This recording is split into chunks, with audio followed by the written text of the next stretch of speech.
Hey everyone, welcome to the Homegrown Generation Family Expo. I am so excited to be here tonight with Kevin and Sam Sorbo. As a matter of fact, let's say Sam and Kevin Sorbo, because did you know, here's an etiquette tip. I don't know if you know this, but we actually used to own a stationery store. And so we were all about etiquette. And I learned in doing wedding invitations that the woman's name always comes first. Did you know this, Sam? I did not know that. Yeah, because whenever you do a married couple together, the wife's name comes first because you never want to separate the husband's name from his last name. So it's Sam and Kevin Sorbo. Huh. But it's my last name too. Well, it is. I know, but he's the one who brought the last name into the marriage, which is what we're here to talk about tonight. So interesting fact. Anyway, welcome, Kevin and Sam. I am so excited to have you with us tonight. I know a lot of people are really looking forward to a date night with the Sorbos, and you guys have a lot of exciting things to share. For those who don't know me, my name is Yvette Hampton, and I am the host of the Homegrown Generation Family Expo, as well as the host of Schoolhouse Rocked, the Homegrown, not the Homegrown Generation, Schoolhouse Rocked, the movie and the podcast as well. So we are thrilled to have you. I know Sam and I have gotten to know each other pretty well over the last couple of years and talk about all kinds of things having to do with homeschooling and family. And so I love the passion that the two of you have for families. And so thank you for being part of this evening with us and just sharing some of your marriage wisdom with us. We have wisdom. You do. That's the word on the street. So I just have to start off by saying that I had this all laid out. It was funny because I cleaned the kitchen like I was having company. And I had the whole thing with the couch and the lighting, and we had some technical issues on my laptop. And so we had to come upstairs. We're up in your office. Back in the office. And that wasn't really the plan, but we've got a much better microphone and we can hear properly and stuff. So welcome to our home. Talking about entertaining this way is I didn't have to cook. Yes. And your home looks beautiful. It's true. So okay, go ahead. Yeah, I'm going to kind of turn it over to you guys. For those of you watching, we would love, Kevin and Sam would love to interact with you at the end. And so we're going to kind of save our questions for the end. But if you have a question, here's what I would ask of you. If you would just put the word question in front of your question, because there's so many comments coming through as well, so that we know that it's a question. They're going to just share with you from their hearts for the first 45 minutes or an hour or so. And then we'll open it up at the end for Q&A. So stick with us, ask your questions at the end, and then I will jump back on with them to moderate some of those questions. But I'm going to turn it over to the two of you, and I'm going to let you just bring the encouragement. I'm going to take this out now until you come back. Sounds good. I'm getting a feed from the control tower. Bye-bye. Bye. The feed. Okay. Here's the feed. Hey, everybody. So there's these two elderly couples, and they're having dinner together. And wonderful dinner. They're having a great time. The women get up and tell the guys, you guys stay here, you lazy bums. We're going to go in there and we're going to get dessert ready. So they leave out. And one of the guys looks at the other guy and says, hey, I went to this restaurant the other day. We checked it out and it was unbelievable. You really got to go. The service was incredible. The food was amazing. It was absolutely perfect. And the other guy says, sounds great. What's the name of it? He goes, well, it's called. And he sits there and he's thinking. He goes, oh man, what's the name? What's the name of that flower? You know, it's red. It's got thorns on it. He said, oh, you mean a rose? Rose, that's it. Hey, Rose, what was the name of that restaurant we went to the other night? So this is what we look forward to in long-lasting relationships and marriages. This is what it all turns out to be as things, go down the road. And my role is to laugh at that joke every single time I hear it. It's a good joke, though. But you tell it really well. Thank you very much. Every time. It's an old joke, and my youth pastor told me that joke when I was about 13 years old. I've always remembered it. It's a great joke. Okay, so today we're going to talk. We just want to talk about three things: faith, compromise, and forgiveness. Those are three big components of our faith, of our Christian faith, and three big components of our marriage. And three big components of our book that just came out, True Faith. Yeah, true enough. And so that's what our talk's going to center around, but we're just going to share stories from our life that sort of exhibit some of these qualities, and maybe we'll inspire you in your life. I wanted to start with how Kevin and I first met. For those of you who don't know, I shot Hercules for 7 years down in lovely New Zealand, and I got to brag, it was the most watched TV show in the world. So there you go. I had to get that out there. So every 2 weeks that we shot, 2 to 2.5 weeks, each episode was, they would send the basically babe of the episode to come be the guest star on the show. Well, this so happened to be the babe of that one episode. And because I worked long days, 14-hour days, I was lifting weights 2 hours a day. I was maybe sleeping 4 hours a night at the most. I mean, it was pretty brutal schedule for me. No complaints. I love the show. I had a great time doing it. But we had a read through every episode. So every 2 weeks we'd have a read through of the next episode where the new actors would be there, and then we'd read it. And it was always, I liked it, but I didn't like it because I'd rather just get my work on and go home. Well, she missed the day because it was the volcano blew up down in Lake Taupo in the middle of the North Island, New Zealand. So it clouded up all the skies and ash, so planes could not land in Auckland for a day. So 24 hours later, she comes down. The director, Charlie Siebert, says, "Hey, Kevin, this is really a big episode. I really want you to meet, co-star. Can you come here and read again?" And I went, "Oh, gosh, okay." So I go to the apartment that Charlie was in to meet Sam, and I'll let you take it from there. So you jumped ahead just a little bit. I did. So part of the story is that I was a young actress in Hollywood, and I knew that I wanted to get married. I wanted to have a marriage, and I wanted to have kids. I wanted to have a family. Like that was one of my bucket list items that I wanted. And I'd been, dating and not meeting the right guy and not meeting the right guy and not meeting the right guy. And I finally sent a prayer up to God, and I said, "God, okay, like I get it. There's going to be a compromise. I get it. I just don't know what the compromise is going to be. Is he going to be short? Is he going to be stupid? Is he going to be, I just couldn't think of it. But every guy that I met, I was one of those two things. Anyway. I could tell that it wasn't going to work.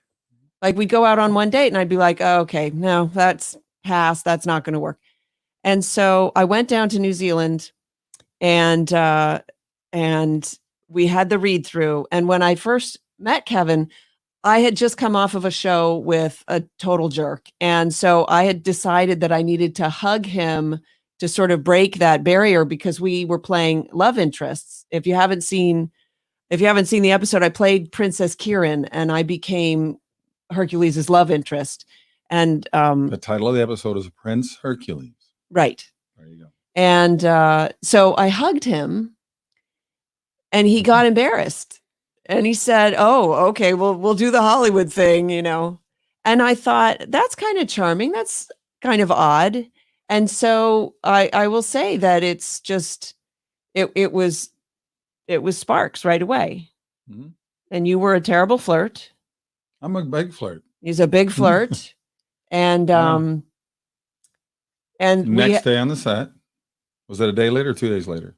No, it was the next day. Okay. It was the first scene up. Yeah. It was the big goodbye scene. So typically in Hollywood, when they have a love story, they will try to shoot the end scenes. I think I'm allergic to you. They will try to shoot like the scenes that require more intimacy. They'll try to shoot them up front because just in case the actors hate each other by the end of 2 weeks. It's better to, And so we had that scene. We had the goodbye scene, which was, tearful. There goes the love of my life. Goodbye scene. And you went up on your lines. I did. I went up my lines, which is unusual for me because I'm very good at my lines. I'm very good at hitting my mark. It's one thing I'm proud of. I always come prepared, but I could not get words out. I talked to you like Biden's talking right now. That's how I talked. I just couldn't get anything out. I couldn't say anything. You turned to Michael and you said, "Michael, help me out here." Michael goes, "Dude, you're on your own," he said to me. So it was tough. But we jumped a little bit there, didn't we? Then aren't I supposed to go back to when I said we should rehearse this goodbye scene? Yeah, no, that was right then. And you were going up on your lines, and then George came over and he said, "Hey guys, take 5 because we need to reset lighting."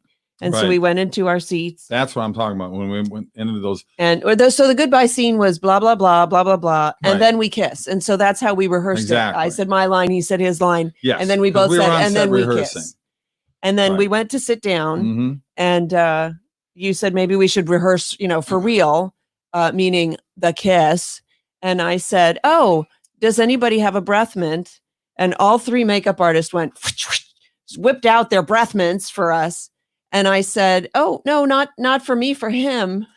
Touche. Because I'm just mean. Touche. I like that. That scored points with me. Big time. Big time. And then you said, well, we should test to see if these were. I took one. We should rehearse the kiss, I said. Yes. We better make sure these mints are working properly. And then he walked over and kissed me. But I did say to her, I said, how are we going to make this work? I said, we have a small water hazard called the Pacific Ocean between us. And I'm in New Zealand, you're in Los Angeles. How are we ever going to make this relationship work? And she laughs at me and she says, I don't date guys with long hair and I certainly don't date any actors. And I don't date long distance. And I said, well, three strikes. I said, right now I'm making a pretty good living with long hair. He actually did this, as I recall. Don't hate me because I'm beautiful. Yeah. So fast forward to we dated long distance a bit, and I got cast again on Hercules, so I had a chance to go down and stay down there for quite a while, and we got engaged, and everything was going great, and Kevin was promoting a film and called The Conqueror, my first big budget movie for Universal Studios. Yeah. And he had some pain in his shoulder, and which, typical jock, he sort of ignored. He saw doctors. They didn't really give him very much to go on. And he went to see his chiropractor to see if he could work anything out. He had such pain in his shoulder and down his arm. And while he was on the table, he heard a voice in his head say, don't let him crack your neck.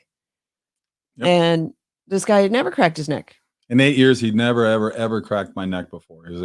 I don't like my neck cracked. Leave my neck alone. And I got to jump back because this is too funny. Because I went and I was promoting the movie. I was in New York City. I did Letterman and a couple other shows. I went up to Boston to do something. My arm was killing me. My left arm was on fire. I couldn't figure what was going on. So they sent a doctor to my hotel room. His name was Dr. Dye.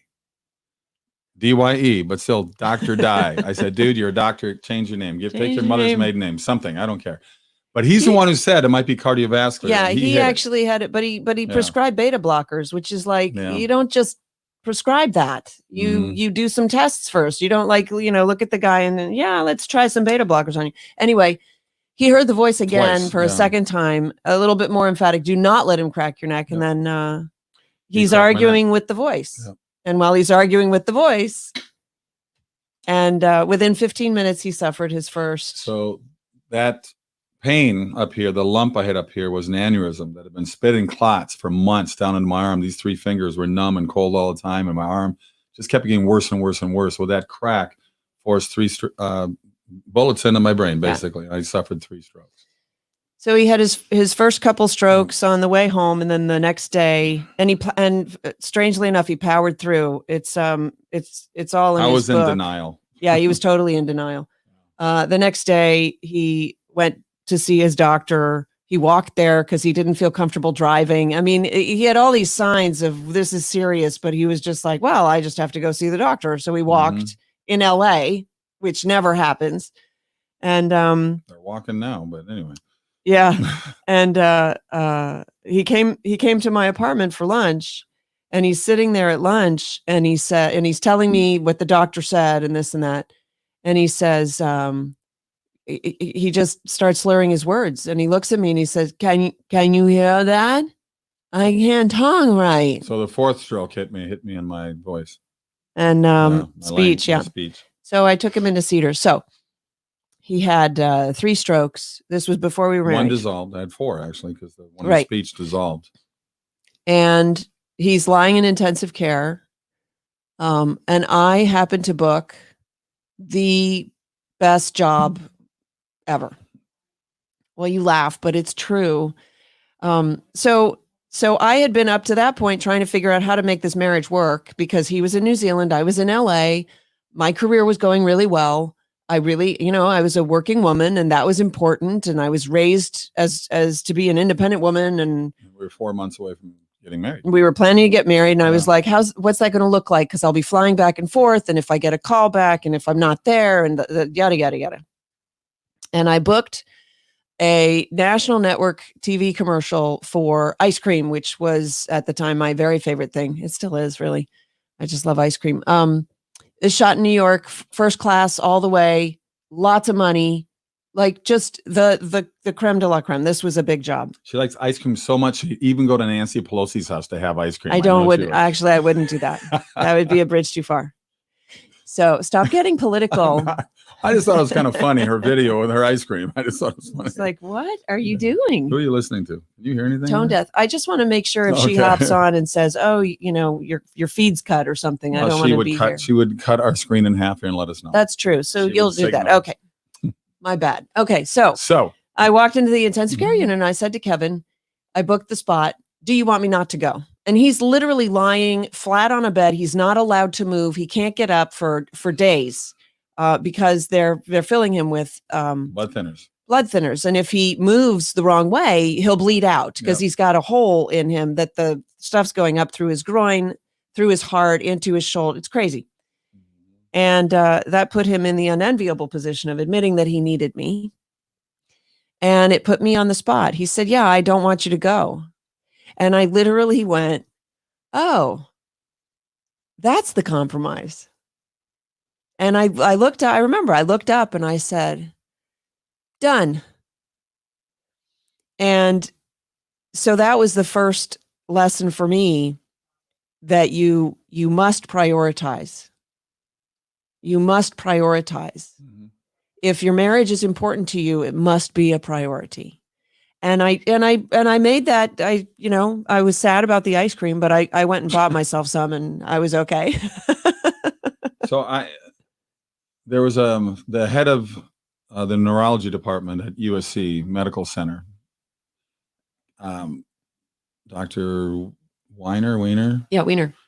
And I told him at a follow-up visit to him, I said, we're supposed to get married in 4 months. And I told her, I said, I don't know what my recovery is going to be. I have no idea at this moment. I was still learning how to walk again and balance again and deal with all kinds of stuff. But we had doctors tell you, don't expect any improvement after 3 months. Don't expect improvement after 4 months. They just didn't know. Yeah. So I just told her, I said, look, if you want to call this thing off altogether, whatever, I get it. And I asked the doctor that time if we should postpone the wedding. And I loved what he said. He said, don't put your life on hold.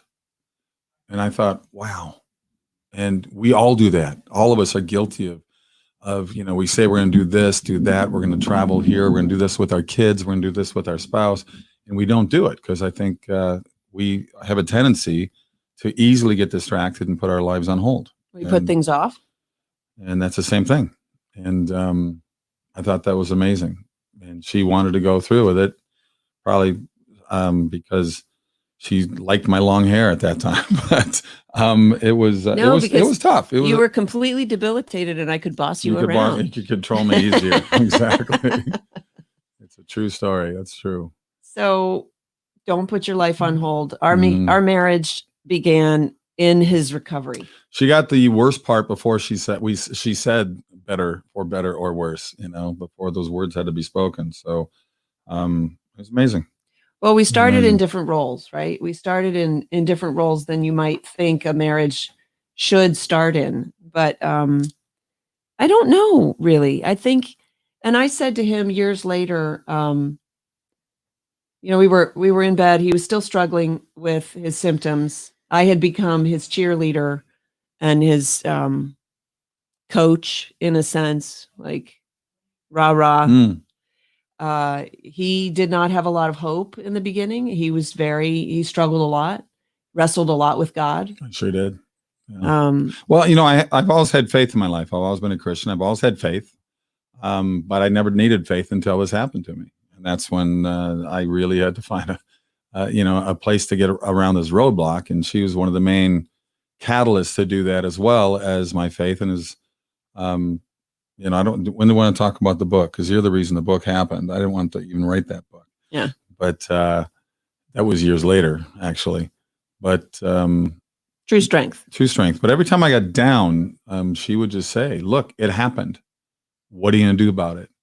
And that tough love was important for me because I am a very strong-willed person, and I don't,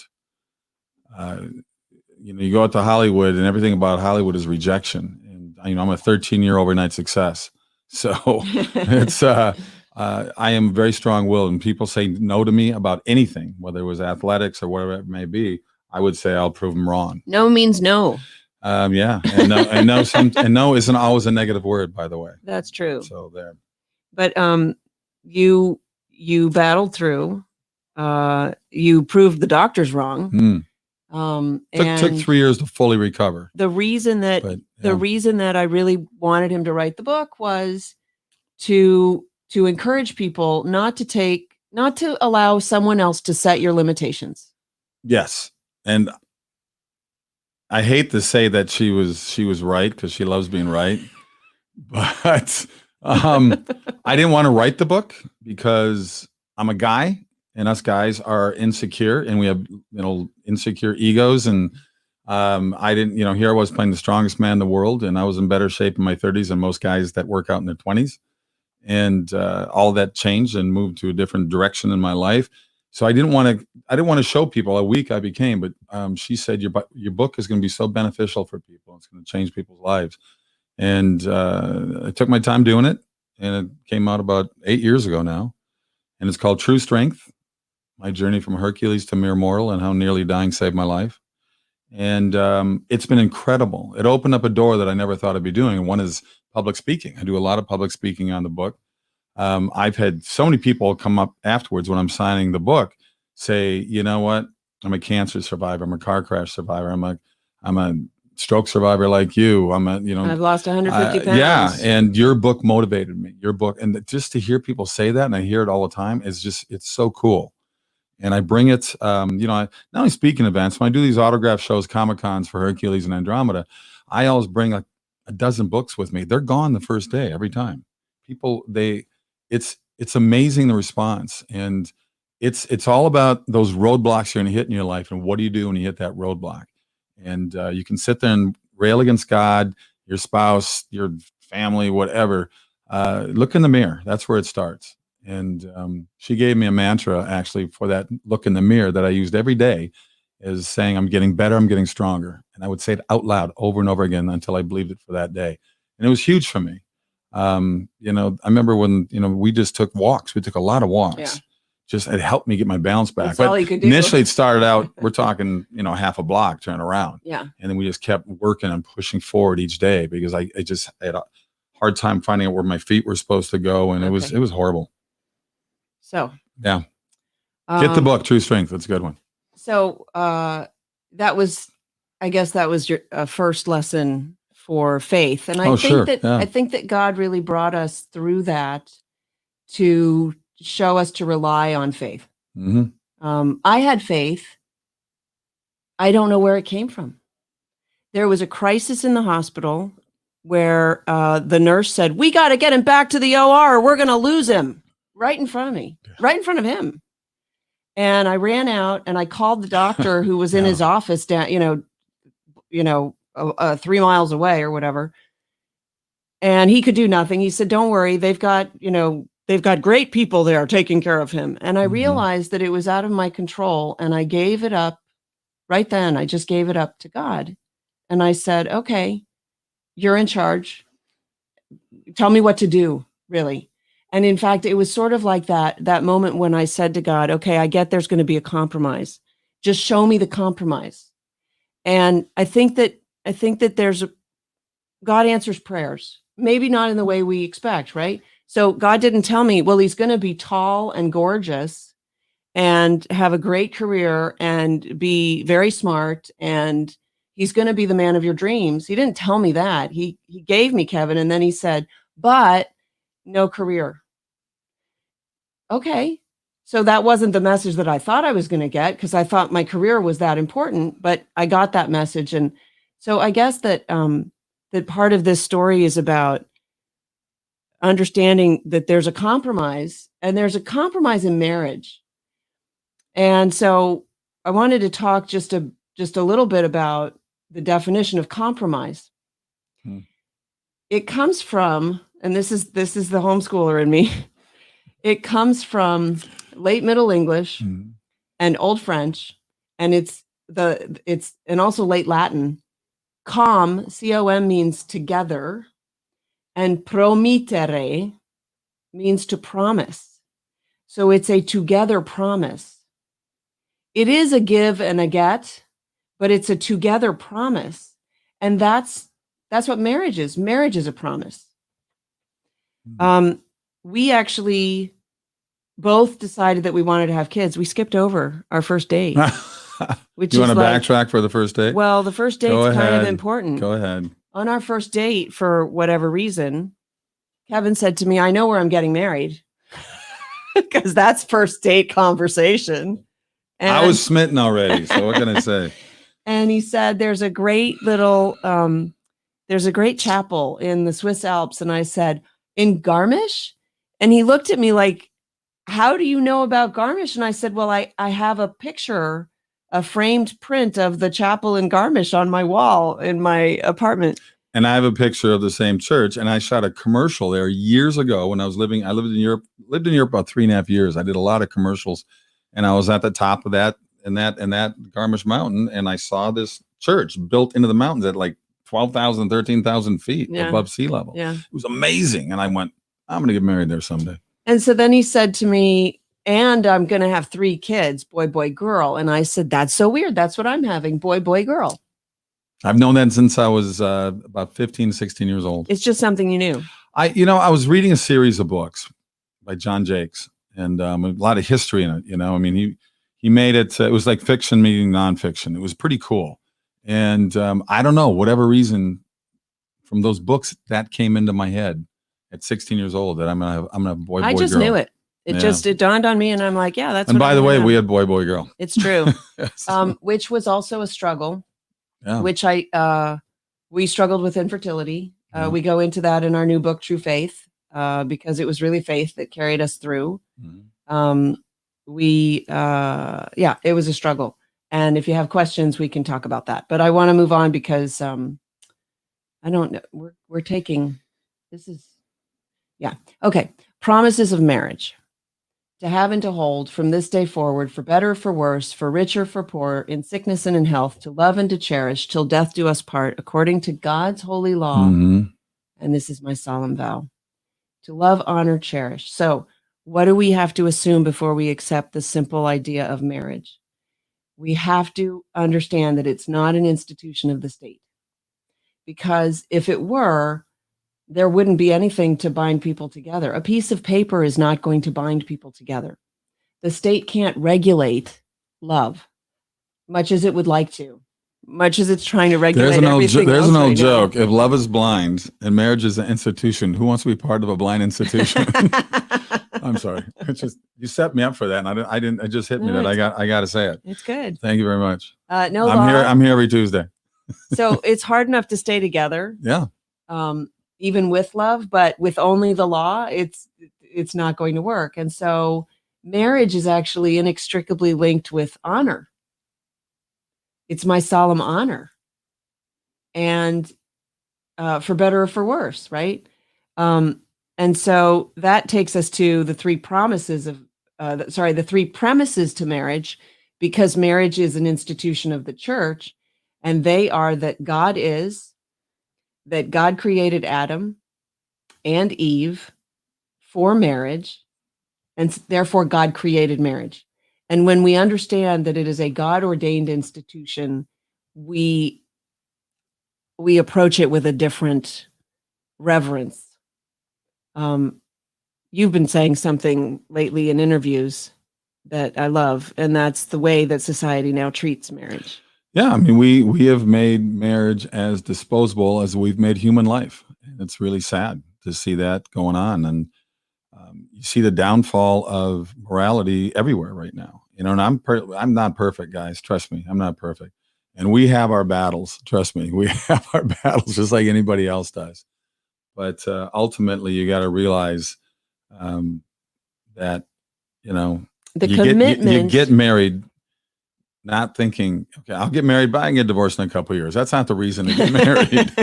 So, you know, we're always going to change. We're always going to evolve into different things and different likes. And there's always going to be some pulling apart of relationships, no matter what those relationships are. And it's how do you find that common ground to keep things alive? Well, and it's you rework it. Yeah. You go, I mean, our relationship is quite different than when we first got married. Oh yeah. I mean, certainly because you're well now. Yeah. You know. So it's very different in that respect. Well, and there's kids. And there's kids. And the pattern of work is quite different. I mean, you know, when you met me, I was on season 5 of Hercules. So it was 2 more years of that, then 5 years of Andromeda. So it was very structured, but it was like, hey, I'm going to be gone for this amount of time each day. But then the last 15 years, it's been, gosh, I've shot over 60 movies. And that was part of the reason homeschooling happened too, was just all the travel that I was doing. So, and the last 6-7 years, you've gotten more back into the career as well. So well, that's funny how God redeems things in the long run. Yeah. When we first got married, because I walked away from my career at that point, and we were trying to have kids and stuff, and I realized that, you know, marriages in Hollywood don't last typically. Like, come on, that's not news. They all marry each other. So I said to Kevin, I want to make a pact that we won't be apart for more than 2 weeks at any time. Like 2 weeks would be the maximum length of time that he would be gone without coming home or without me going to see him. And that became especially important when we had the kids. So originally, when we first broke at one time, and that was like years ago, into it. But when you were working full time and I was just around, it was fine. But at the point that we had kids, and then when he started to travel, I said, okay, we need a game plan, right? And so that would be a piece of advice: make a game plan to make your marriage important. Now, a lot of people advocate for date night, which is sort of what we're doing now. In fact, he put on a nice shirt for me. It's just a golf shirt. Folds of honor. Yeah, if you don't know what they are, check them out. It's amazing what they do. So a lot of people advocate for date night. Date night never really worked for us. We did date night a little bit, but I don't know. We're kind of homebodies anyway. Yeah, so that's not really our style. We love movies, so we'll watch movies together. But I mean, for the most part, it's funny, you know, we just left California. We're now living in Florida, but driving around 10 years in that one location we were at before we left, every once in a while I'd go, there's a restaurant that we've never been, you know, there's so many places out there that we drive by every day that we've never been to. And finally we went to it and went, oh, it's actually pretty good, you know, so. And we're both terribly indecisive, so we can never decide what. It's the Libran in me. I'm a Libran. I can't. So we typically, if going out to dinner becomes such an ordeal, just deciding where to go. Too many options. Too many options. So, so you prioritize and you have some kind of a game plan that puts you both on the same team. So ours was that 2-week plan. So we were both on that team, right? And then within those guidelines, you can find compromise. And you're gonna want to find compromise. In fact, you know, I was thinking about this the other day. We fight. Yeah. But because we're both strong-willed people. But we never fight nasty. No. We never. It never gets personal. Never fight personal. That's the one indicator of impending divorce. I'm sure there are others, but one of them is if the fights are, you're just like your mother, or, you know, get into some sort of a personal attack. And, you know, we are very strong-willed and we stick up for what we believe in. but not to the point of denigrating the other person. So if there's anything that because here's the thing, you want somebody to contend with. You want somebody who has a backbone. You don't want somebody you can walk all over. And No. you want somebody, Well, and by the way, I think we bring he up, better win some, okay? Because I married him. And so if he's just some loser idiot who can't win an argument with me, I picked him. So the joke's on me. Do you know what I mean? So you shouldn't be afraid of fighting or arguing, but you should be very clever in the way you do it, that you're arguing the point and not the person. I beat you in cribbage. He beats me in cribbage. But she beats me in boggle. We do like to play games. Games are fun. They are. It's fun. Okay, so so let's see, where are we going with this? Oh, I heard this phrase, I read this thing the other day. Mother Teresa said, we can learn humility through accepting humiliation cheerfully. Isn't that amazing? She's a pretty cool lady. There's a lot of quotes from her that I've used in speeches in the past and will continue to use. So she was pretty amazing. So humility is a big part of marriage. And I don't have a lot. I'm kidding. You give me some humility. Sure I do. I got to put her in her place now and then. She's a New Yorker and Pittsburgh gal, these East Coasters, she's got a toughness to her that I think that's what I was attracted to. I mean, I like the fact that she's a go-getter. She's written books. She's got another one she's writing now, and been very instrumental on the movie sets we've been shooting when I've been directing. Because when I'm directing and acting in them at the same time, sometimes you don't pay attention to maybe as clearly as you think you want to be doing in a scene when I'm thinking about the directing part of it at the same time when I'm supposed to be doing a scene. Well, you can't watch it. I know. That gets frustrating. When you're in a scene, you can't watch it. So and I have to remember I that. get to be your eyes and ears I know. watching the scene, and then I can, tell him, he's doing this. You can't see it because it's over there. That kind of thing. Well, marriage is intended to, I think, teach us forgiveness. And you better be open to that world and not letting it get away from you, because I think that's when some problems really start. So I think that's actually very profound what you said. So God instituted marriage. Why? Think about it. He gave Adam Eve. She took the apple. She ate, and then she offered it to Adam. Yep. Who knows? Maybe he's standing there going, hey, Eve, you try it. You try it first. We don't know. But he took a bite, and then God came and found him. And he was hiding, which, of course, how would he think that he could? But whatever. He's a man. You can't, He was hiding his nakedness. Wasn't hiding from God. And so he blames Eve. He goes, well, she's the one who gave it to me. And God banishes them. Think about the first few months outside the Garden of Eden. Talk about testing a relationship right there. It was, what the heck do you give me the apple for? I'm sure they must have got into it a little bit, I would imagine. So it's too bad there was no video cameras back then. So you can see exactly what took place and what went on, and we can hypothesize all we want. But here's the thing. It was just those two, right? Yeah. They had to get to a place of forgiveness, or they had nothing, or they were alone. And I think God gives us marriage to teach us forgiveness. That's what you just said. Yeah. And so, is your marriage being tested? Did you forget to study? Is God testing you? Is God testing you by testing your marriage? Like, these are the questions that you might want to ask. And you might want to pray about that. And you might want to pray for your spouse. Your friend John said this to me about when you're angry with somebody, you pray for them, not because it's going to change them and make them a better person. It might, but because it changes your heart toward them. It's not a matter of forgetting, forgetting betrayals, forgetting fights, forgetting forgiveness is the key to that. You're always going to remember bad things that happen in your life. but you have to get to a point where you have to forgive that person.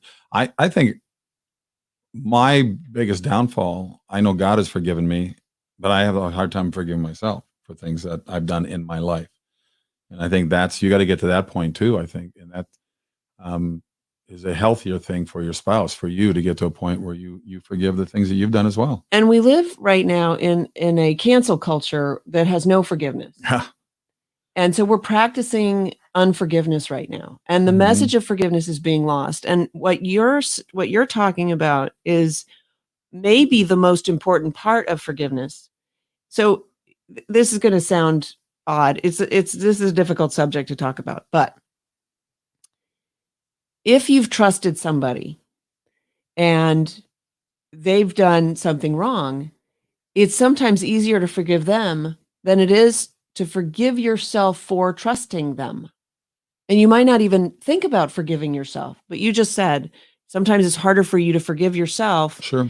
Even though you know that you've gotten forgiveness, you're still looking for forgiveness from yourself. And I think that that's a really important point that we have to bring up to people is, it's not your fault, except who put you there? You did.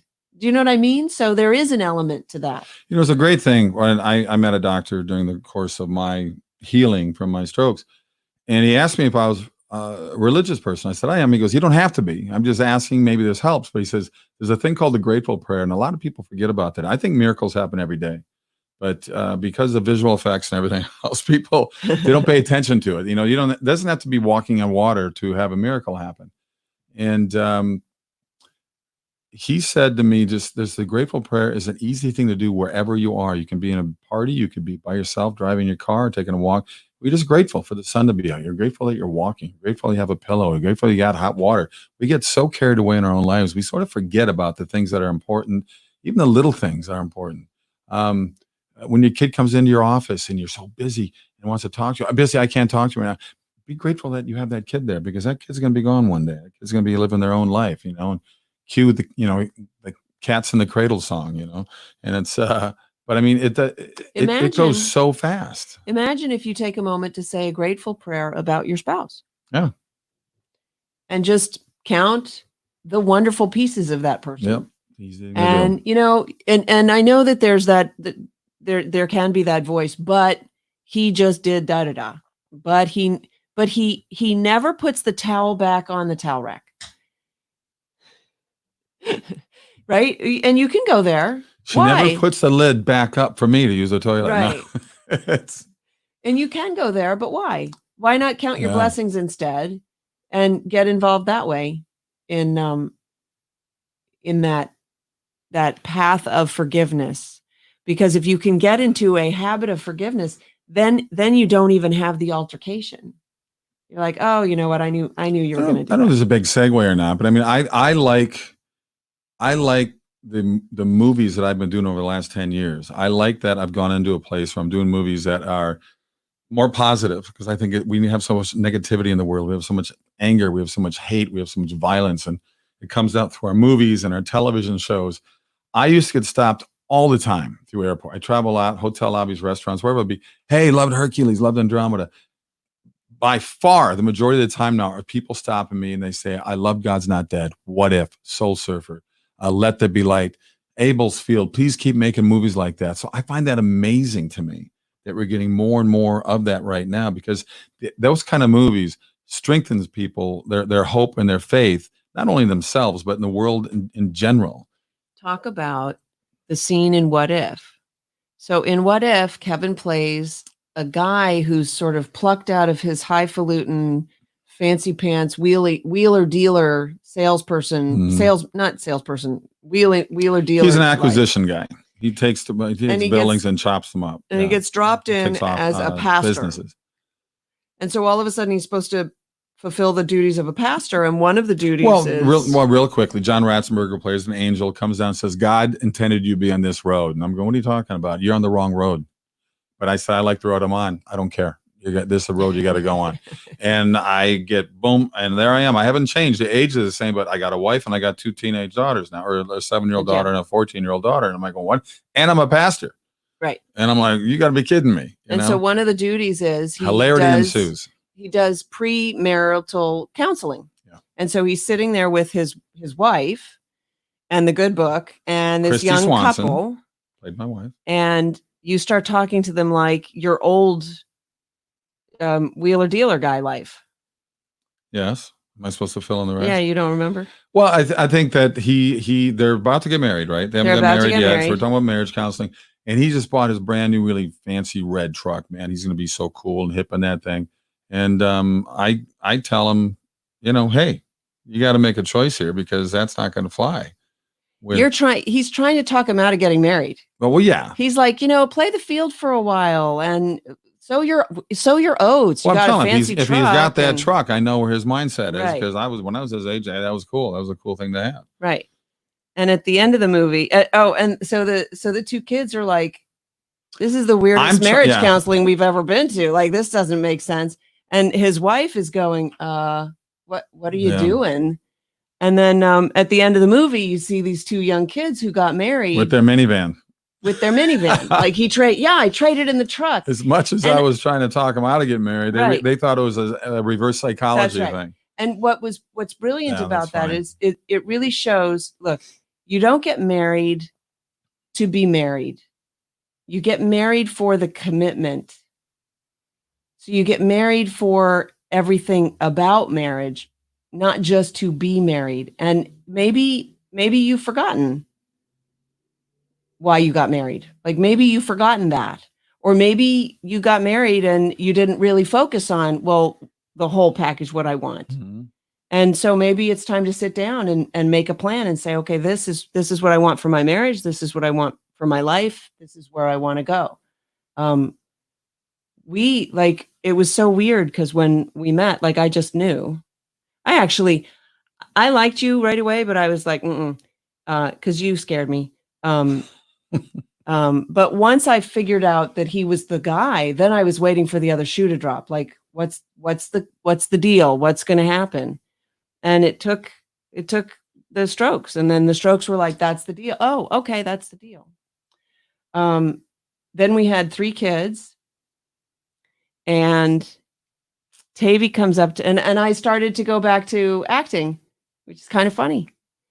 We got back to LA. Yep. It was years later. I had 3 kids and we were back in LA, and I was like, I'll just call my old agent and I'll see if I can go back to acting. My first time back. And for me, my first time back in 12 years. Yeah. In LA. Yeah. And so, I went on a couple of auditions. Auditions are like almost a 3-hour commitment. And I came back home after like my 3rd audition, and Tavy, my little toddler, she's a year and a half, runs up to me, says, no. And I was like, what? And I picked her up and she sat on my hip and she looked at the nanny and she said, bye-bye. And I said, oh, it's another binary choice. Uh-huh. And so I walked away from acting again. Yeah. It was really easy, actually. She said, you're staying here. And she said, you're my mom. Yep. I want you. You better hang out. And I'm actually very grateful to her for reprioritizing, reshifting my priorities. And that's when homeschooling kicked in too. I mean, it wasn't much longer after that when you said, okay, homeschooling. It took maybe another 3 years after that. Yeah. You said, okay. That was definitely part of it. That was the next one. But we're so convinced, we're so influenced by our culture today. We are so influenced. You don't even know the depth of the influence that culture has on you. It's really astonishing. And so, did you want to work in any of the trailers here that we have from our movies? I kind of like the LTBL trailer is a really good. Well, we're getting done the last 10 minutes before we do the Q&A. Let There Be Light was a movie that occurred to me. I'm raising 3 kids as Christians in a very secular society. And as I was just saying, our society has a very big effect on us, whether we realize it or not. And so I thought, what would it look like for an atheist to have his faith challenged like my kid's faith is challenged? And I came up with this idea. I found a guy to write the movie with me who's an amazing writer. And within 2 weeks, a funder reached out to Kevin and said, I have money to do a movie. Do you have anything for a faith-based movie? And that was a miracle. Yep. So I think that I just feel like, God rewards us when we step out in faith, I guess is that. So we'll show you the trailer for Because Let it There Be definitely Light. deals with relationships. And and you'll It's see perfect for this. a marriage in trouble. Let There Be Light. Here's the trailer for it.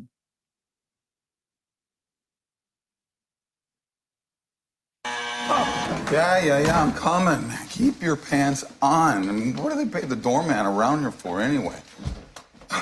Okay, yeah, come on. You're drunk? Oh, you can't pull the wool over your eyes. The basic tenet of Christianity. Whoa. This is Coach's timeout. Don't you dare tell me about the love and the compassion of your so-called God. Because if he felt like sacrificing his only begotten son, well, that's his business. But he should have bloody well kept his hands off of mine! What do you think it does to the boys to take the death of their brother and use it as part of your carnival act? Pays the bills.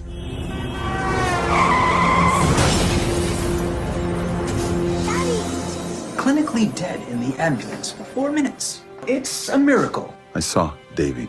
And all I wanted to do was I wanted to put my arms around him.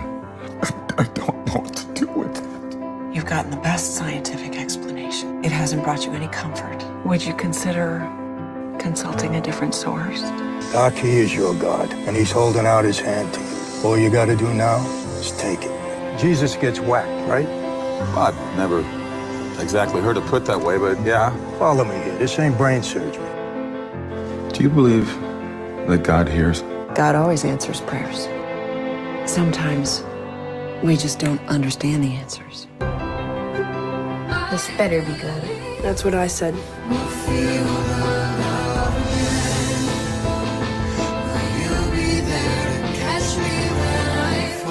I don't want to lose you.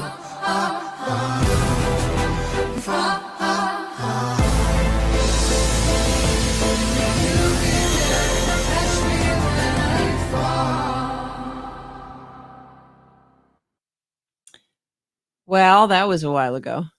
Wasn't that long ago. No, but our boys are so much younger there. You know, it was in theater. And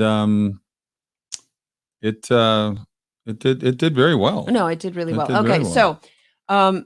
so just to touch briefly on Hollywood's treatment of marriage is as disposable. We're 22 years married now. When we hit year 10, I told her that's a golden anniversary in Hollywood because 22 years, most actors, they need, that's about 5 marriages they've had in their lives that add up to maybe 22 years. So, and I think that the key is that God wants us to prioritize marriage. I think it's very clear in the Bible that we are meant to be married and to prioritize. And I would say if you're in it, then you pray for it. If it's worth doing, then if it's worth doing outside of prayer, is it really worth doing? So we need to pray for it.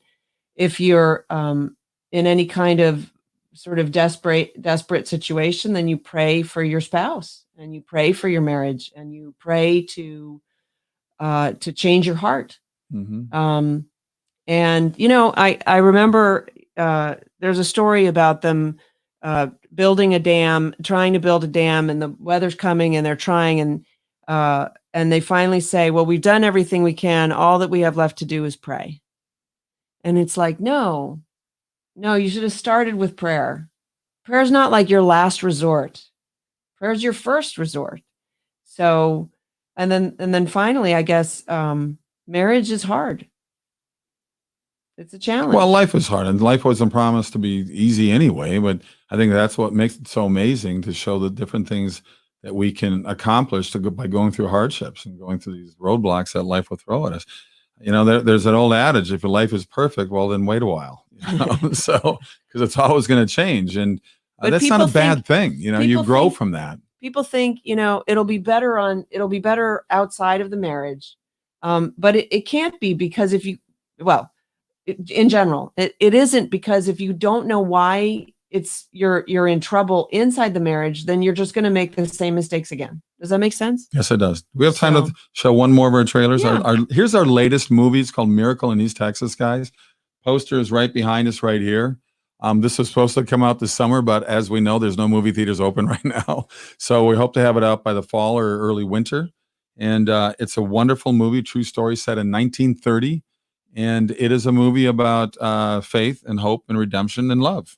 It's been winning all kinds of awards from everything. And it's a comedy. And it's won everything from romantic comedy to judges' favorite, audience favorite, and best faith film. So take a look at it and hope you guys support it when it comes out later.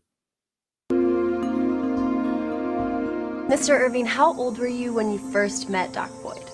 Maybe 9 or 10. Dr. Horatio Daedalus Boyd, petroleum engineer. Doc Boyd and David Edwards teamed up.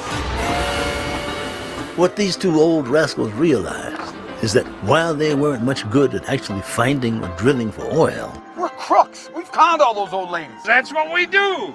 they both possessed an unusual facility for convincing people that they could do just that. It is a season of miracles. Because what they were selling was not oil, it was hope. In Jesus' name we pray. Widows were the mother's milk of the petroleum hustle. I'll take the Widow Jones. I'll flip you for her. Now all we need is a few thousand more to bring this well in. And we'll be sitting in high clover. The only problem was they hit oil. What do you do when a miracle exceeds your wildest dreams? We sold 500% of nothing. You will stand for judgment. I'm more concerned with the Texas Rangers than the Holy Spirit. We both under arrest. All rise. Give me your best shot. The good Lord himself saw what we were too blind to see. We struck oil here. How many times have you been a millionaire? With the grace of God, these men can be saved. I don't know you two fellas, and I don't know about a fortune teller.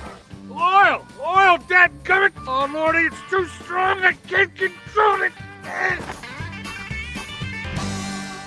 You better get him out of the sun.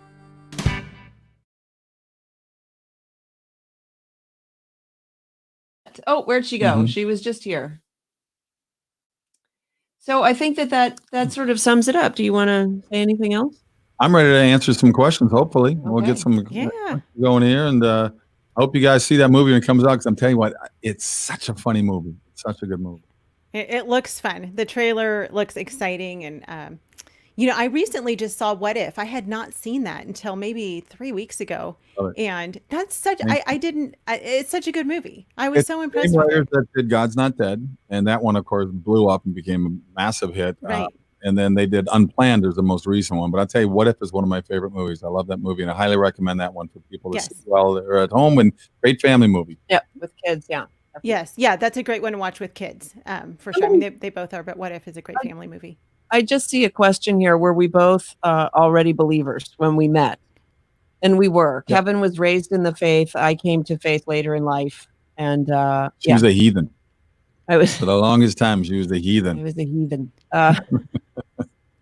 Well, I'm glad you both are now. We do have several questions that have come in. And so if people have other questions, just, again, you're doing a great job. Put the word question in front of it so we know it's a question and not a comment. And we'll get to as many of them as we can.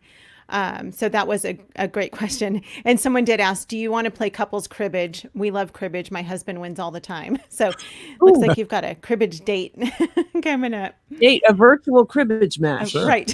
Not sure how that would work, but I'm sure it would be great. So one of them is, Sam, what is your new book about? The one that you're writing currently? I'm writing a parenting book. Okay. So our new book is True Faith.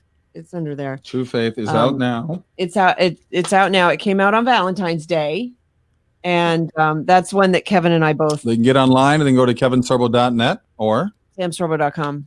there you go. And Right. so that just talks about using faith. It's about marriage. It's about miracles. It's about movie making. Yeah. So Yeah, Cover the that's background. awesome. And then Kevin, what is the name of your book again that you wrote a few years back? True Strength. Is it floating back here? yeah. There we go. Right there. That's showing it well enough. There we Yep. go. Yep. That looks great. So Beautiful. True Strength, Strength. True Faith, Yep. And then you've got a parenting So welcome book. to choose something else. Who knows Yes. down the road? We'll figure out. And let me just say really quickly. So Sam, you're writing a book about parenting, which is kind of funny because the person who asked that question is Israel Wayne, who you and I both know, and he just had a new book come out about parenting, which is awesome. It's a great book. We got to preview it, but anyway. I see a question here from Joshua Cole. I think Sam should answer. Okay. Yes. Really quickly though, I was going to say you really can write on parenting because we have met you and your kids and your family, and you have some fabulous kids, very respectful, I don't want to say well-behaved because they're all teenagers now, but they are very well-behaved. They're very kind. The relationship that they have with one another really is very strong. They're very kind to one another. And so I just want to say firsthand, you can write a book on parenting, I think it'll be a great book. I'm excited about that. I will. I've been working a lot on behalf of home education right now because we are a nation of accidental homeschoolers. And what I've come to realize in talking it through is we have not only an education crisis in this nation, we have a parenting crisis. Yes, I agree. Joshua asks, my wife and I went through a miscarriage last year, and it's close to the due date. It's close to the due date. Yeah. Have you ever gone through anything similar? What advice would you give to heal from a miscarriage that was close? My understanding the due is date would have been now, but they had a miscarriage. Oh, okay. So they want Yes. this is something we can relate to, and So- certainly you can. Yes. So I went through a miscarriage after in vitro, actually. It was I was blessed because I had already delivered my first child. If you don't have your first child, it is a much more difficult proposition, obviously. And We had twins in in the 4th month, by the way. Yeah. So, but I honestly didn't even focus on the due date. You know what? It's faith. It really just comes down to faith. And you say, God, I know you have a plan. There's a chapter in the book, Yeah. True Faith, that deals with that exact issue that you guys are going through right now, Joshua. So, and I've done that a number of times in my life where I've just said, I'm devastated by the miscarriage or losing my dog, getting a new dog. I put that in the book because the new dog drove me crazy. And I was like, why did I do this? I'm such a loser. Why would I put myself in this position? This is just crap. And I finally just sent up a prayer and I said, God, I know you have a plan and I wish I knew what it was, but I'm sure you're going to come through at some point with an explanation and a better way. And if it's not a better way, it's a different way. It's not my way. It's his way. It's his way. And that's why faith is so important. Yeah. If you don't have faith, then you are lost. Where do you go when you're hit with a brick in the face? You're lost. But we were blessed. She got pregnant again, and she gave birth to our second son, who was a monster baby at 12 and a half pounds. And I was crying and I laughing at the same time, watching the head and the feet off the scale, the baby scale. And I came back to tell her, I said the twins came back, but just came back as one. As I recall, you leaned down. I was like out of my mind because they C-section me, thankfully, finally. Oh, yeah, that was fun to watch for me. And a little alien thing. And they come back, they announce the weight, and he comes and he leans down. He says, Sam, it's the twins. And I was just like, oh my God. So, that is a loss in our lives. And we mourned and we had a ceremony yeah. I'm sorry for your loss, and you just have to. It's day by day. It's a grieving process, and you have to walk through it. Mm-hmm. Yeah, and I would say, on the due date, do something special together. Something that maybe go to your favorite restaurant and just celebrate that life. I know Sam and Kevin, both of you are very involved in the pro-life movement. Yep. And as a matter of fact, Kevin, you were talking earlier about how you've had to cancel several speaking sessions. Yeah, one would have been tonight in Lincoln, Nebraska, actually. Yeah. I'd be there tonight. That's right. Ironic. Every life is created by God on purpose and for a purpose, even those who are never born. And so that life is worth celebrating. And so I would say on the due date, go do something special together, the two of you. Go to a nice dinner or something. Joshua and his wife will see their child one day. Yes, That's right. That's actually a great point. I did not focus on the due date, so I that wasn't something that I really could speak to, because I just experienced the loss when it happened. You know what I mean? Yeah. But I think that's a great idea, Yvette. So thank you for that. Sure. Well, it's something we've been through as well. So here's another one. This one says, I'm curious about a project like Against the Tide. It is different from the norm you do and how it ties into your and Sam's homeschool initiative. Is apologetics important within homeschooling? I guess those are two different questions. Yeah. Wow. It's kind of interesting because at our church, back in California, you would take the kids every Wednesday night or Thursday night, and they had Joe go through the apologetics with them, right? Yeah. So it was wonderful. So I believe that part and parcel in homeschooling is apologetics, because it's the truth, and you need to give your children a defense for the things that they believe. Right. And if you're not willing to do that, you're not being honest. You must. It's an imperative. I'm sorry. It just is. So yes, apologetics. Against the Tide came to Kevin sort of on a separate route. And so that's a separate question, and he'll talk to that. Once I figured out that I was enough to teach my children the Bible, and parents say to me, I don't know how to teach the Bible, and I say to them, there's a really good book that it's like a bestseller. The Bible. It's called the Bible. You just sit and read it. You just pick a spot, any spot, and go through the Bible. And the more you do it, the better you get, and the more you learn. And get yourself an annotated Bible so that you have like the MacArthur Bible or whatever, so that you have commentary right there at your fingertips. Very good. But what was really great was, and this is God's timing or whatever. I decided my kids should do speech and debate, and we joined a speech and debate club, and they did speech and debate to give apologetics to the world, to teach the children how to share the gospel with somebody standing in a Starbucks line, basically to give them language for everyday use to be able to share their beliefs with people every day. And part of that was Joe Story. You can look him up. He's a reformed.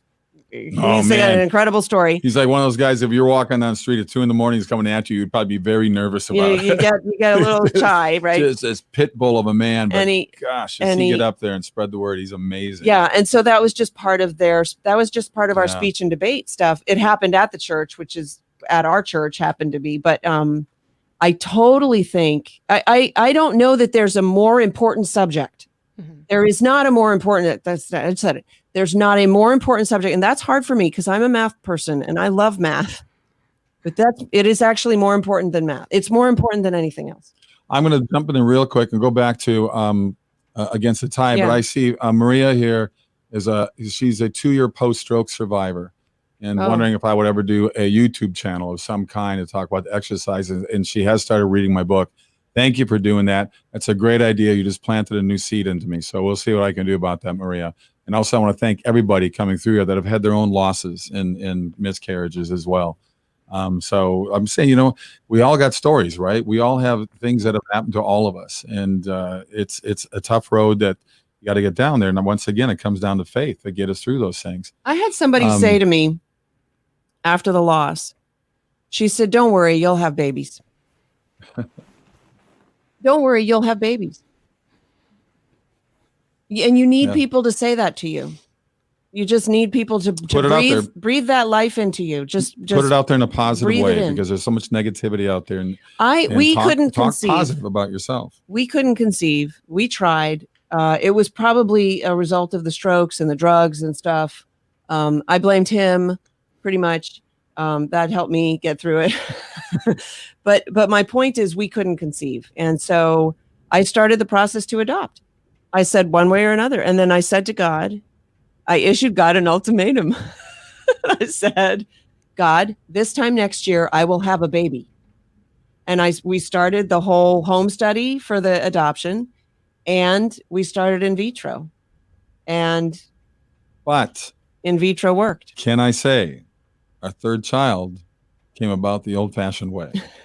So who knows if it's stress or whatever, these things in life can do so many things to us in a negative way as well. So I'm a firm believer in exercise and working out and stretching and yoga and all that stuff to release all this negative and all this negativity you have out there. Yeah, you have to find a way to. By the way, because you brought up Against the Tide, it's one of my documentaries that'll hopefully be out later this year as well. And I spent 3 weeks in Oxford, England with him, John Lennox. He's an apologist, retired math professor from Oxford University. We spent 2 weeks in Israel. This guy's amazing. Yeah. Sam's had the honor of interviewing him a few times, yet to meet him in person.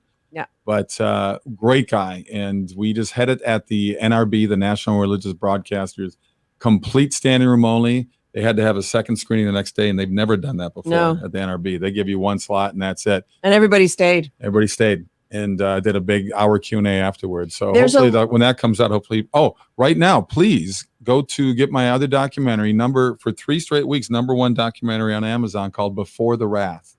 Check it out, Before the Wrath. I think you'll like this. And it's great for kids too. It's a prophecy chick flick, is what it is. It's a love story and a wedding, but it deals with the second coming and all that. It's pretty interesting. Yeah, it's very educational. Before the Wrath. Okay, we'll check that out. Here's another question. It says, and this is a good one. Did God or politics lead you to homeschool? Oh, God led me to homeschool without a doubt. I didn't know that he was doing it. If I'd known, I would have had a lot more faith right from the beginning. I was a tremendous self-doubter. I said to Kevin, I think I want to homeschool. And he said, why? And what about the private school up the street? And I said, that's like $20,000 a year. He said, oh, let's do homeschool. That's homeschool. That sounds great. I said, I just want to try it for the fall semester just to see. And he said, but are you sure? And I said, Kevin, I think if I fail, we'll be better off. Oh, and by the way, that's how bad it was. The school wasn't getting it done. Another one just came through saying, do you think this quarantine is going to make more homeschoolers happy? Oh, it's already made more homeschoolers. Yeah, I'm really praying for revival. Yeah. Because I think we need it in our families. We need it in our marriages. That's why we're doing this tonight. And we need it for our kids, and we need it for our future, because not to get too political, but we are just accepting sort of what the experts tell us without even questioning. Continuing, Betsy DeVos. Betsy DeVos. Betsy DeVos. We just met her. Just met her. That's what we spoke with her about what's going on. I've offered my services. To it came from Joanna Whitehead. Thanks for asking. We just met her at the NRB. About a month ago or 5 weeks ago. We are so accepting of being told what to do, and we're sheep.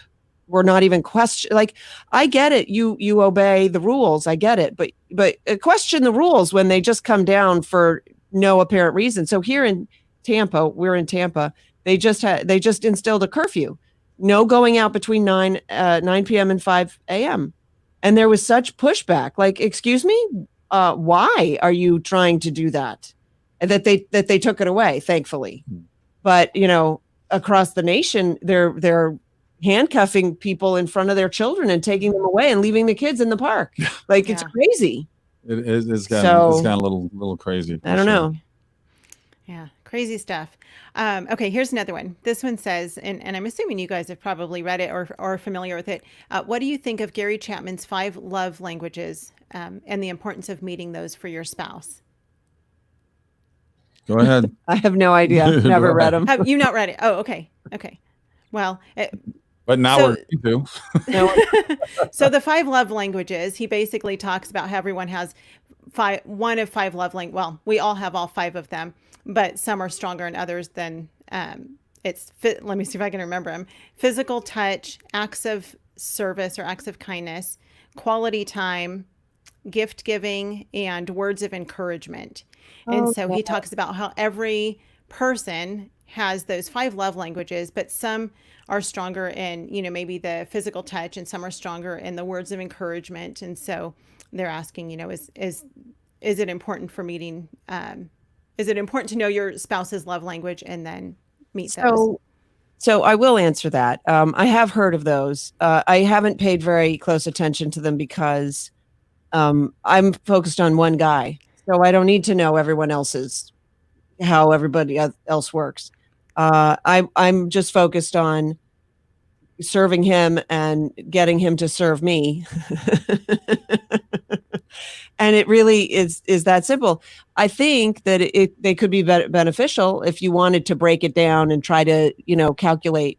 I just did the personality tests with my family just to check that out, and I found that actually really intriguing and actually very helpful. What's it called? Myers-Briggs. So we did Myers-Briggs, but I've never done the 5 love languages. No. Yeah. Okay. All right. This one says, and this one's for Kevin, it says, I'm a 2-year post-stroke survivor. Have you ever thought about doing a YouTube channel showing how to do rehab exercises? I started your book, True Strength, and I'm very encouraged. Thanks. I just answered that one. Oh, did you answer? I missed that one. I read it very quickly. You You gave ahead. the whole thing, but I definitely talked about it, and I said you just gave me a very good idea for looking into doing something like that, because my book definitely deals with it, and she already said she had the book, which is great. So I hope she finds the book inspirational, and there's humor in there too. It's not all poor me. It's not this horrible thing happened, but it's Somebody just wrote in that he grabbed Before the Wrath already. Oh, cool. Good for you. Right. That's awesome. I love it. Do our kids all believe in God? Yes, they do. Yes, they do. We pray every morning. I do Bible study with them every morning. It depends. My son works at the golf course. Some mornings he misses, but it's something that we try to hit every morning. It's every morning. And even if it's just 15 minutes, even if it's just, one short paragraph, reading the Bible and discussing it, and then a prayer over them. You can't control, obviously you can't absolutely control, but here's the thing. God is truth. If you don't know how to explain it, find places that will. The Bible has never been disproven. It is the greatest historical document that mankind has.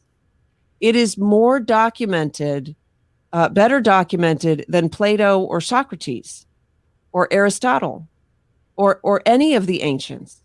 It is the book, and it's still around. And so we need to be bringing our children up to understand that. And you know what? You empower them when you do that. You say, those people don't believe it, but you know the truth. Yeah. Because we've gone over the truth, and you have the arguments for it. And so when I do classical conversations, when we hit 7th grade, I became the tutor because no one else would.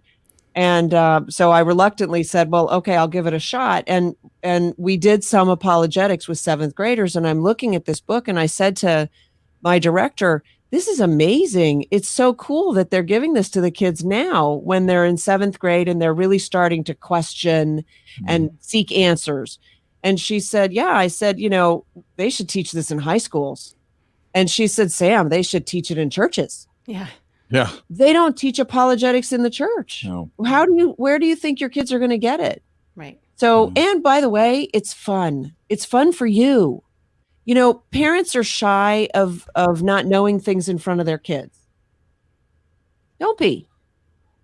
Yeah. Don't be. Be strong and say, but I'm going to learn it with you. Yep. Then your kids will respect But you. what does 12 years of public education say about you when you look at your first grader and go, I can never teach my first grader. I don't know what and then to yet do. you want your first grader back in that same institution that graduated the likes of you. So, there's a problem. My dad taught 35 years, 7th and 8th grade math and biology, 35 years of puberty. I always said, I don't know how he did it, but he did it. And he never had the talk of the birds and bees with you. No, he never. No, biology teachers never talked about the birds and the bees with me. But by the way, have that talk with your children several times. Yeah. But, you see where it's just falling apart there, and they're taking so much power away from the teachers right now. And you got students they can drop the F-bombs of the teachers. They can walk out. I mean, when I was in school, we had SWAT boards up.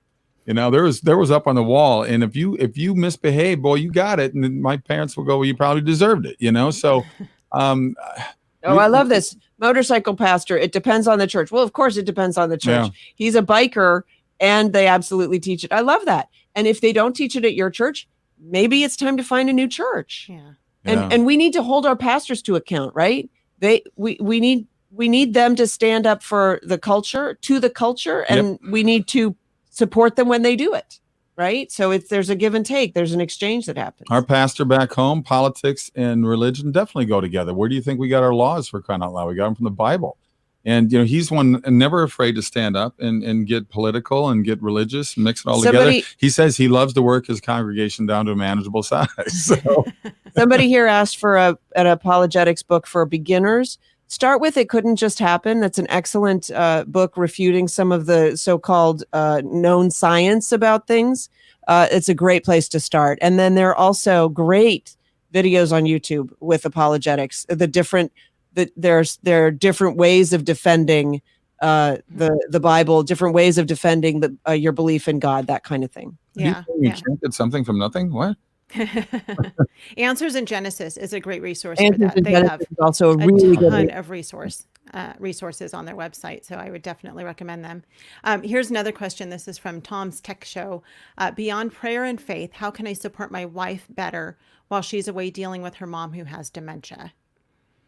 And I think if it's the same person there, he and his wife are like 400 miles apart right now. And I think watching together tonight, which is exciting, that's a hard thing to deal with. So how can he better support his wife? Well, I mean, well, I know that road for my grandparents as well, and my uncle. It's a tough road. One of my best friends, Yeah, at a young age. You know what? I think men try to solve things. And your role is probably not to solve this because you probably can't. I think the best thing is give her support, ask her what she needs from you. And then don't be surprised if she doesn't have an answer. Yeah. But the fact that she knows you're there. Yeah, just the asking is probably. But I would start with asking her, right? I don't really know what she needs. Prayer and call her every day. Check in, tell her, distract her, tell her stuff that's going on. And the internet is the Wild West, and obviously there's a lot of bad things on the internet as well. But there's some wonderful things about this as well. We're able to do this with you right now.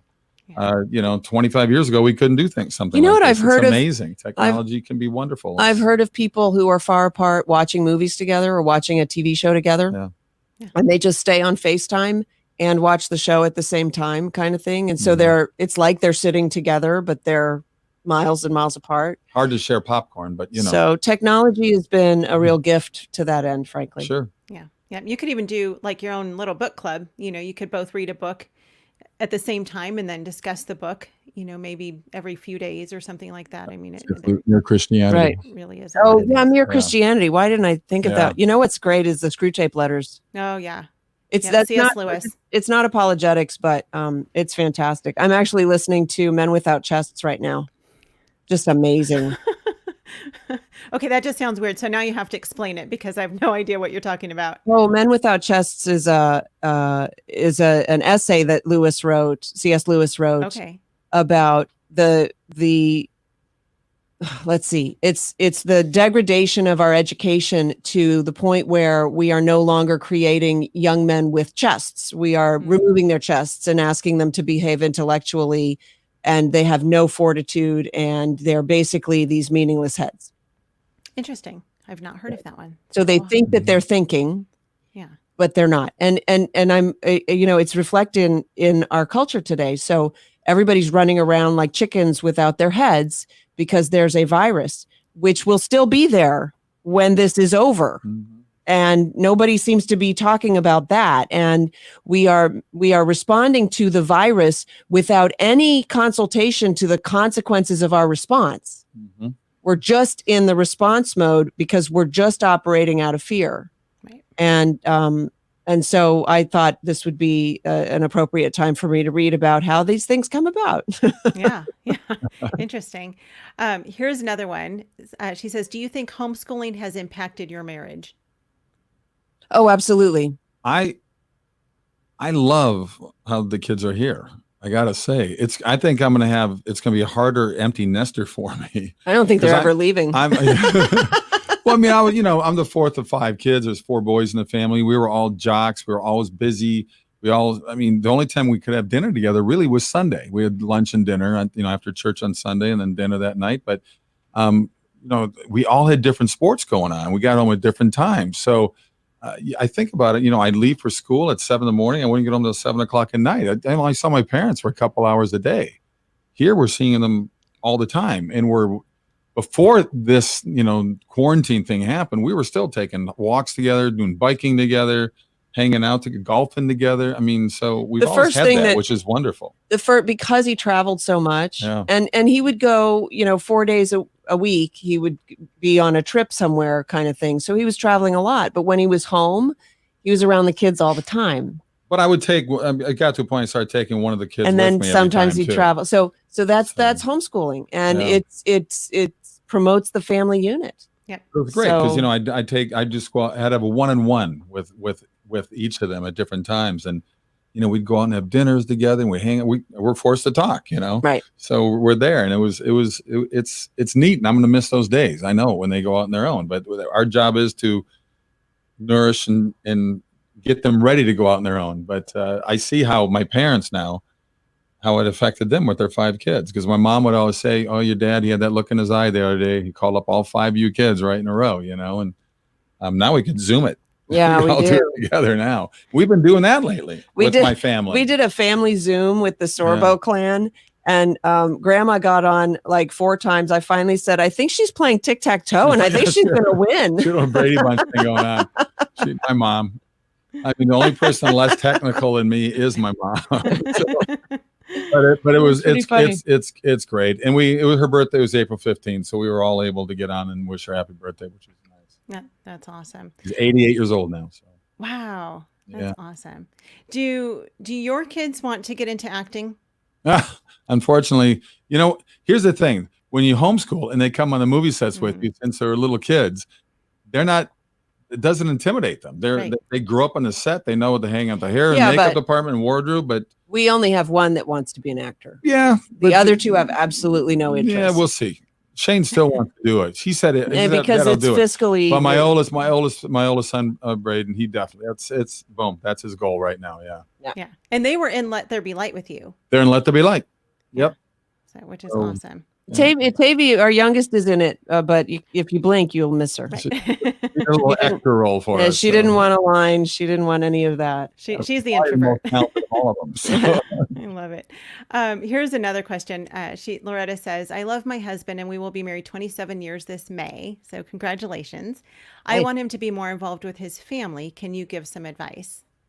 Well, I mean, that's a very open-ended. I don't know. Where is his family? Are they in Germany? Like, and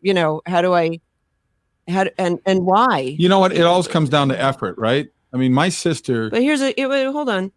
Why do you want him to be more involved with his family? It's sort of his family, and he knows them, and maybe he's making a decision that is better for him. So I would tread lightly. If you want him to be more involved in his family, maybe start by saying, "Hey, why aren't you as involved in your family?" And, maybe that's just the kind of family he has, and you're not going to get that. I mean, you might want to be careful about what you're wishing for. Well, and I'm not sure if she's asking about like his extended family or their own immediate family. I'm not exactly sure. Yeah, exactly. What that question is. Right. That's another. I didn't even think of that. But if it's you want him to be more involved, plan things and just make a plan. We're going to do a picnic. Please come with us. Or, I saw a question up there from Deborah Watson, who's a dear friend of mine. We're trying to put the movie together there out in Arkansas. So she just wanted to know, when we have a disagreement, we have our little whatever, who's the first one to really come forward and try to heal the wound, so to speak. Well, the person who's wrong. So usually Kevin, right? It's always me. You know what? I think we split it. We're pretty even. I mean, we are evenly yoked, and we always have been, and we're both feisty in different ways, but very similar. Yeah. She's in Missouri. I'm sorry. I was thinking Arkansas or something else. She's in Missouri. So yeah, but it's important. The humility part is important. And you sit in your room and you go, I am at least 100% right. Okay, maybe I'm only 95% right. Hold on. Okay, I'm at least 80% right. So what about the 20%? Let's face it, most fights are pretty stupid. Pretty stupid. Frivolous. Yeah. It's just they come out of some other reason for the fights to start. That's true too. Like, I'm sorry. It's like worry, right? Most things we worry about in life don't happen. Right.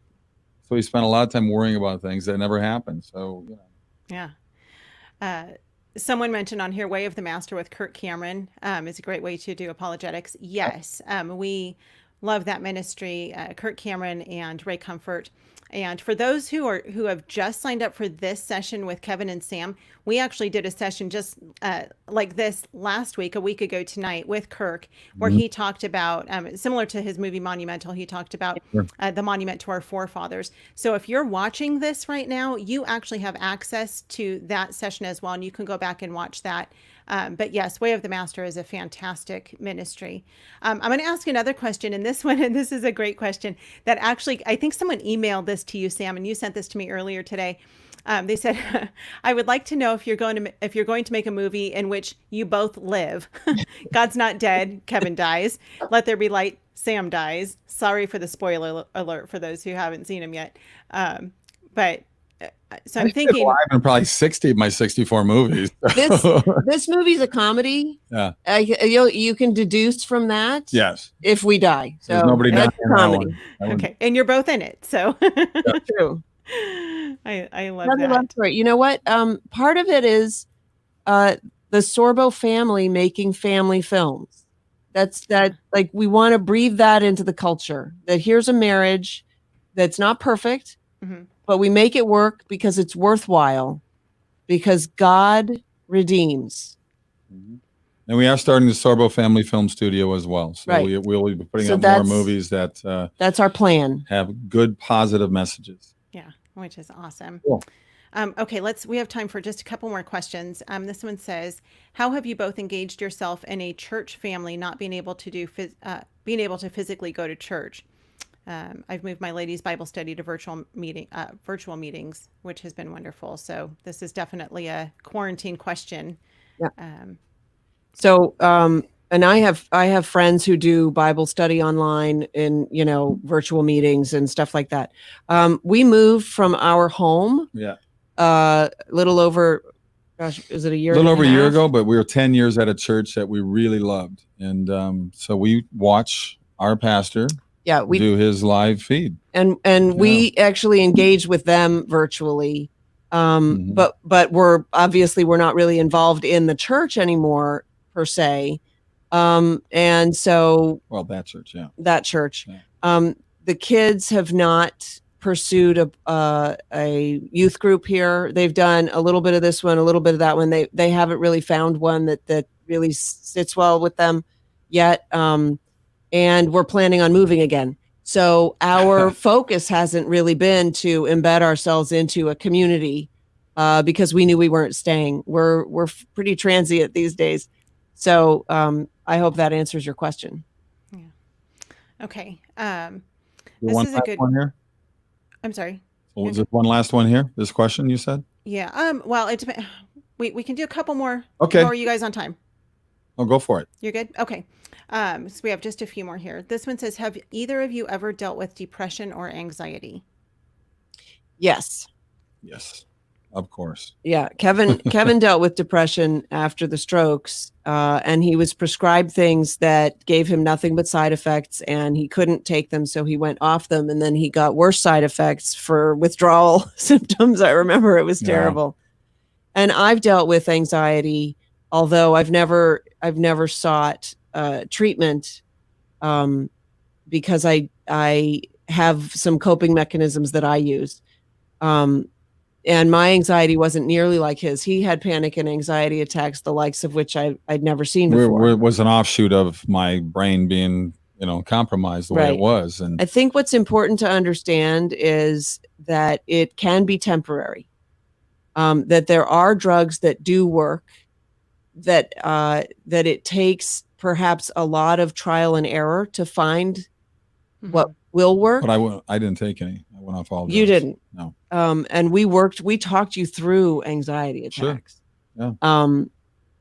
So there are other coping mechanisms, but I do want to say that drugs can be very useful. Sure. So there shouldn't be like a stigma about, especially for depression, well, and for anxiety, but depression can be dangerous, right? So you want to get help if that's something that you're struggling with. And there are ways to do that. Yeah, for sure.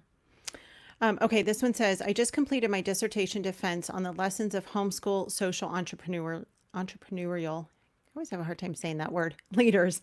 How might I prioritize being a wife and homeschool mom while launching what God has next? That's you again.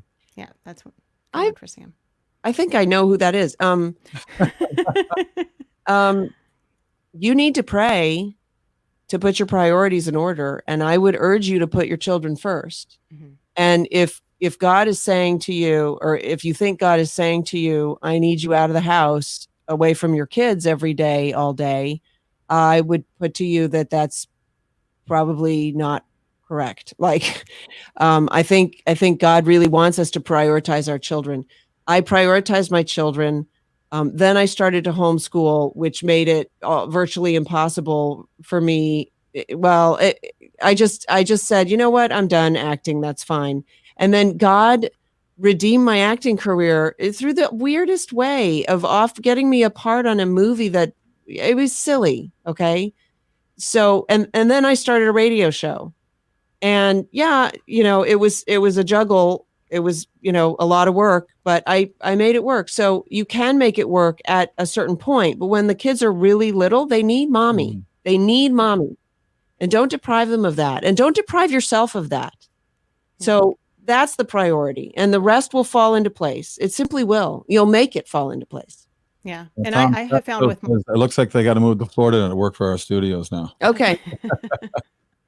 I was going to say, I've found that I feel like my girls need me just as much now that they're going into their preteen and teen years as when they're little. Right. But at the same time, they have a lot of free time. Like it's not mommy, right? And they leave you alone a little bit. And so there's that. And so you do have other things, but they need that intensive one-on-one, those strong conversations, the deep conversations, right? Susanna wants to know who's more tidy, you or me. Oh, he's tidy. Oh, he's Mr. Tidy. And he does laundry. I do. And he does dishes, and he cooks. I go through my clothes about every 2 to 3 months. You'd make somebody a really good wife. That's what my college roommates tell me that all the time, because I love to cook. And it can be I make amazing from scratch cinnamon rolls or caramel corn, or I love the barbecue. So my college roommate said, you're going to make someone a great wife someday. Pancakes are amazing. So I make very good pancakes. I'll every 2-3 months I go through my clothes and bring another batch to Goodwill. I said, I don't need this. I don't wear it. So I just get rid of stuff. So I'm pretty organized. Yeah. Yeah, that's awesome. Okay, last question, and then we'll wrap this up. What advice do you have for a wife whose husband is now working at home? This is their new normal. Be grateful and figure out how to afford him the space that he needs. Have him do the laundry.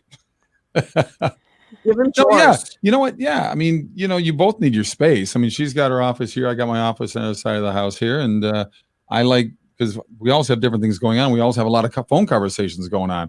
I'm always looking for funders for my movies. I mean, it's we do independent movies. We do $2-3 million budgets. That's catering on Pirates of the Caribbean and Avengers. Those are $300 million movies. So we do movies that I became an actor because I wanted to do movies that have a good message, that make people laugh, make them cry, make them think, make them relatable to the people they're watching up on stage. Look, I like the Avengers too, but it's a roller coaster ride. You don't really walk out going, wow, that character was amazing. I want to be like him. Well, you can't be like those guys. We're not Avengers. Here's the thing. We're seeing a shift. We're seeing a paradigm shift. I think there's going to be more working from home. There's going to be more homeschooling. Yeah. There's going to be a paradigm shift now. If this is temporary, then make some temporary arrangements to make it comfortable.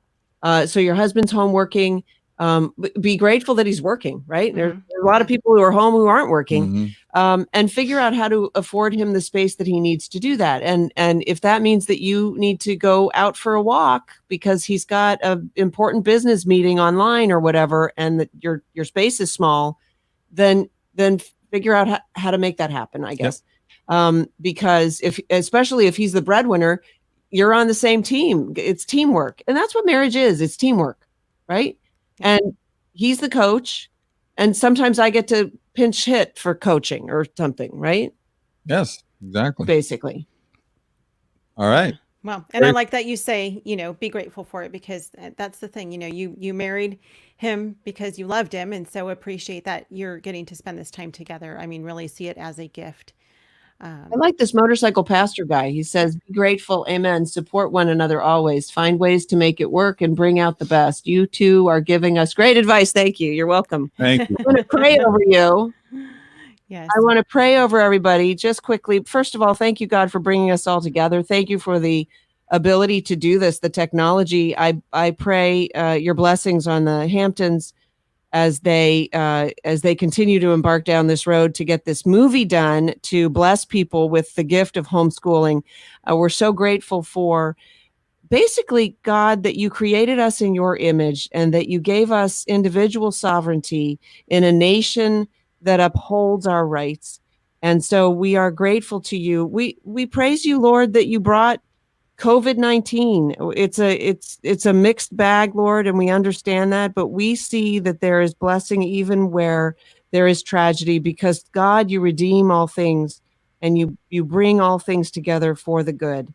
And so we praise you, and I ask your blessing over everybody who has joined us, over all of their marriages. May their marriages be strengthened, their families be united, and their children be upheld and brought up in your ways. And I ask all these things in the name of your holy Son, Jesus Christ. Amen. Amen. Amen. So thank you, Kevin and Sam. Sam, really quickly, I know you've been doing some videos on Facebook. You both have Facebook pages that people can follow. It's the Kevin Sorbo official Facebook page. And then Sam, what's yours where people can follow your... The official Sam Sorbo Facebook page. And Twitter is @KSorbs, and I post a lot. And You all post I do, a lot. I post the truth. That's You all I just post do. stuff. I get attacked for that, but I post the truth. Yeah. And then you can go to samsorbo.com to check out my videos for home education and and the books and stuff. Yep. KevinSorbo.net and SamSorbo.com. Oh, I just said that. I'm sorry. samsorbo.com. I figured you did. He never listens to me. What do you think? Don't fight. Oh my goodness. Well, thank you guys are a blessing. And if you guys want to find out more about our ministry, again, schoolhouserocked.com is where we have everything. You can see trailers for our movie there. You can find out more about Homegrown. Yep, Sam is in it. And you can find out more about our ministry and all things homeschooling. So thank you guys for joining us tonight. You are all a blessing. Thank you for the interaction from those who are watching. It's so much fun to see those pop up. Have a blessed rest of your week. And have a great weekend, everybody. God bless you all. All right. Bye-bye. Woo.